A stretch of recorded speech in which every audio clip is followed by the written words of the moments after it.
Well, welcome. This is the first in a video training series featuring Azure data technologies. My name is Curtis Crummell. I've been working for Microsoft with SQL Server relational database for over 20 years. This series is intended for data professionals who want to take a closer look at the different data technologies that are available in Azure. If you're like me, you've heard that there are many new data technologies available, and most of those are available in Azure. As we move more and more to an online cloud-centric world, we get a lot of these technologies made available to us suddenly, and it can be helpful to know what each one does. This series of videos is going to try to help you with that as we go through, at a high level, the different data technologies that are available through Azure and what their pluses and minuses are and how they can be used. Let's take a look at the agenda for the series. We're going to start off with some common terms and definitions just to level set and make sure everybody knows what we're talking about. We're going to move from there into storage options, including storage for big data and how they map to options available in Azure. In later videos, we're going to take a look at some of the tools available for ETL and hubs and caches that are available, and these will be helpful for putting together your architecture. We're also going to take a look at the relational database tools that are available, including different versions of SQL Server, some graphical databases, some NoSQL database products, and then we'll take a look at the analytics and big data tools that are available. So where are we going with this series? I've sort of answered that in the opening, but a lot of times we'll see graphics like this. Architects may have put something together for a particular move to the cloud and can be, frankly, it looks like a bunch of gibberish if we're not well versed in what's available. There are several different data technologies shown on this diagram that we'll be going over. It's a pretty common diagram with multiple layers of data movements through various processes. Also on the diagram are user and machine inputs, tools to transform data, and then to the final versions and various tools for analysis and reporting. My goal is that you'll look at a diagram like this after going through these videos, and that this starts to make a little more sense and doesn't look so much like spaghetti. So with that, we're going to take a look at a few definitions. Scaling is one of the terms we run across with many of the tools that we're going to look at, but there are different versions of scaling depending on the tool. Scalable in a tool usually means additional machines or additional hardware, additional speed, additional resources are available to the particular tool. For instance, in big data tools, we have a certain number of servers that you can then scale the number of nodes up or down to increase power or reduce cost. If a product just lists that it's scalable, it probably means it's not dynamic or auto-scaling, but it's just a simple stop the service, reset the number of nodes, and restart at the higher or lower performance level. If we talk about dynamic scaling, that's an in-between setting where we can scale it manually. We may have a slider or a particular number on a resource UI, and then that scaling will happen while the resource remains online. So dynamic, it remains online. With auto-scaling, we're talking about scaling based on the time of day or a particular workload or some other criteria that's automatically monitored. Azure is then not going to require human intervention. The scaling decisions can always be overridden with a user interface or code, but auto-scaling would be the top of that pyramid. Next is another somewhat, and I found, confusing set of acronyms that we see quite a bit. The first three are pronounced IaaS, PaaS, and SaaS. And this is the sort of where it gets confusing, at least it did to me. I guess if you see them enough, you'll already know what they mean. But in my mind, the best way to remember it was a mnemonic that is the IaaS, or infrastructure as a service, and these are generally programs that run on VMs. And we can, of course, host VMs in Azure, so anything you could have on a server pretty much you can host on a VM in Azure. But with that, you get access to the entire machine, the same as if you had that machine in your server room. So I think to myself, I have to do the configuration. I have to do the maintenance.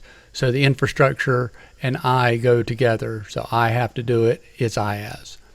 With platform as a service, generally we're talking about serverless programs here. There's Azure SQL, SQL Server Managed Instance, so you get access to the database part of the service, but not to the machine in the background. Those are automatically set up and maintained and upgraded by Microsoft. Software as a service doesn't come in too much with the data world, and usually we'll be dealing with IaaS or PaaS.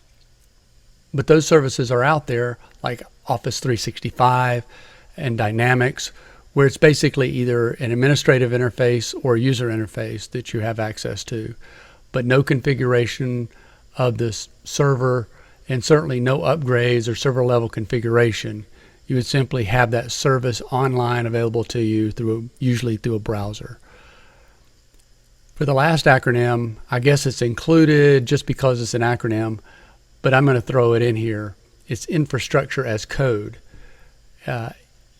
It's really a good idea to approach your Azure journey heavily with infrastructure as code. And I'll present some examples in a follow-up video series on deploying assets in Azure using Jupyter-style notebooks.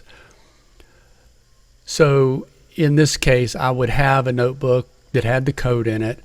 There's all the configuration needed to send instructions to Azure to deploy the objects that I want to deploy, and in that particular way with the particular options. I can delete the objects just as easy as creating them. So now I've got this very small, very powerful, and very shareable resource in the notebook that can be passed around to colleagues, or I can just simply implement them when I'm ready to test. And those things are produced in Azure when I'm ready. I don't have to pay for the storage or the machines or the services in between times when I might be working on them.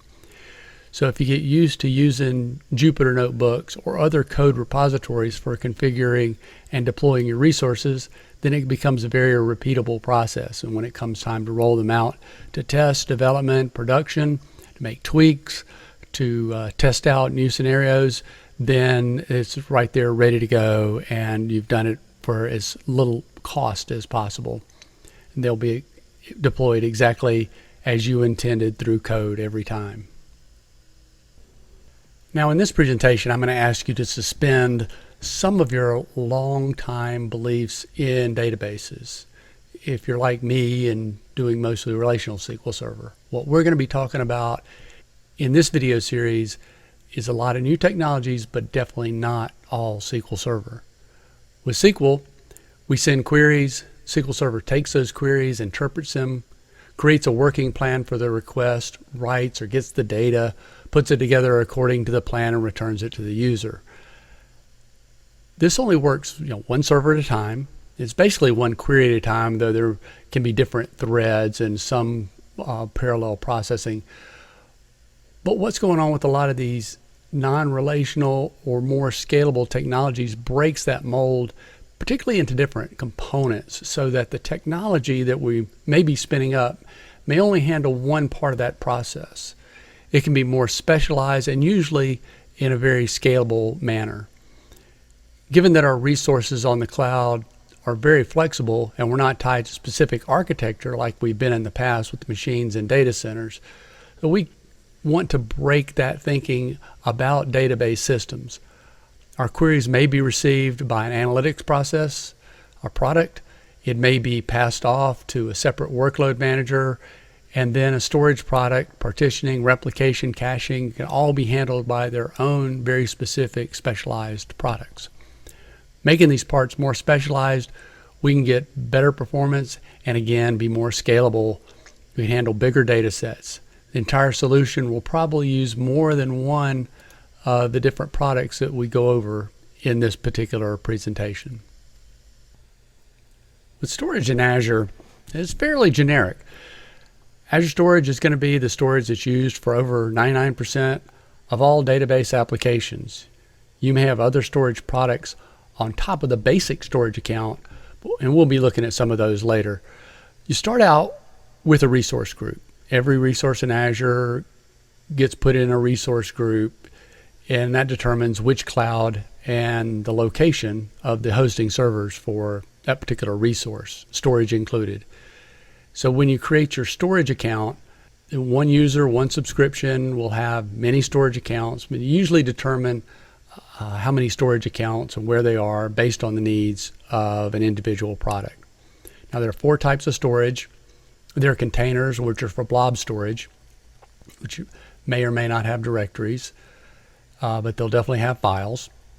You can also deploy file shares, queues, and tables, but those last 3 are outside of the scope, mostly of this video.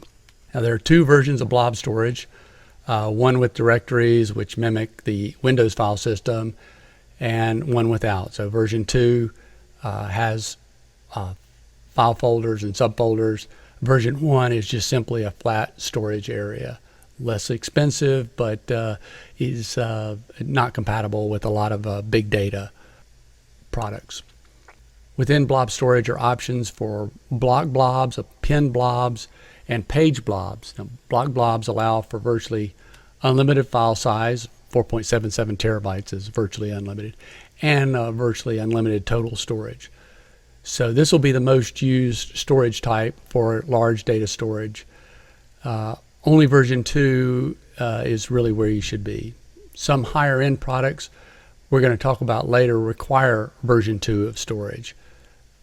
The Storage Explorer is a very useful tool to get to know. So here we take a look at Storage Explorer.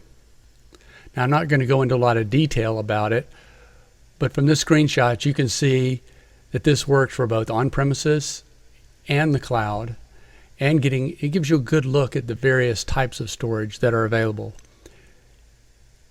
You can see that there are blob containers, queues, tables, and the different storage accounts. You can also see your local storage and cloud storage. So this tool is a good one to get to know when you're first starting out, to give you a more visual look at what storage you have available and creating and moving files and data around. Apache Parquet files are open source, cross-platform file format specifically for big data. They're the default when it comes to big data. And this format was built from the ground up to handle large amounts of complex data. Because they're compressed, you can't look at the data by opening Parquet files like you could a JSON or a CSV file. They're also built to be very efficient. Parquet data storage algorithm is column-based as opposed to row-based like we'd see in most SQL Server tables or CSV. And they're much like a column store index in SQL Server. This allows them to do data analysis more efficiently. This is true for analytical workloads because more work must be done initially during storage to keep the data properly ordered. But by effectively grouping the data up front, grouping on the back end for repeated analysis becomes a big advantage. There's like the data's pre-grouped, the work is already done. So it all comes down to data size and the expected workload as to whether or not, or how big the advantage is for your analytical workloads.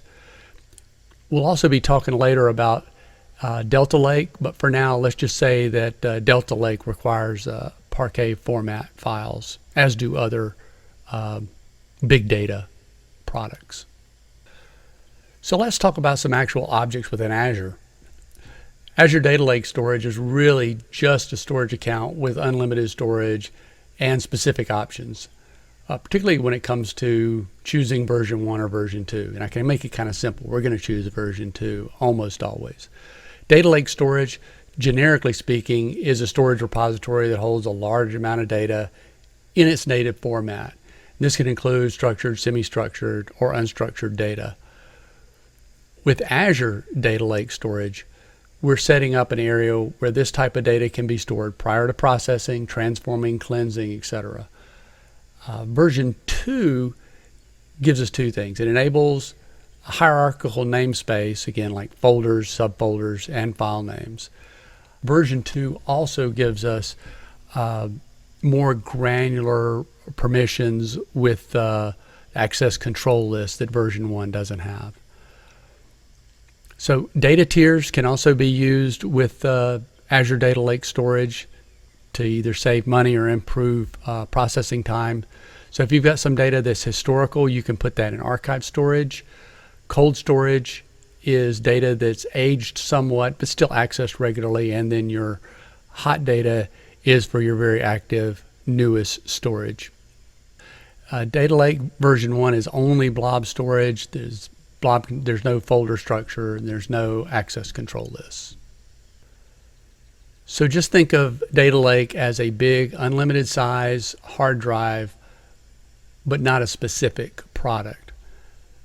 So with data storage, you can store trillions of files, with the largest being over a petabyte. Azure will automatically take care of breaking them up into extents of 2 gigabytes each, where they're replicated 3 times for safety. It supports parallel uploads. To get the best upload speed, you need access to Azure Direct Connect between you and the Azure backbone. So anybody who's tried to access Azure storage or other components and found speed to be an issue may want to check with what options are available on the back end, and Azure Direct Connect being the fastest of those.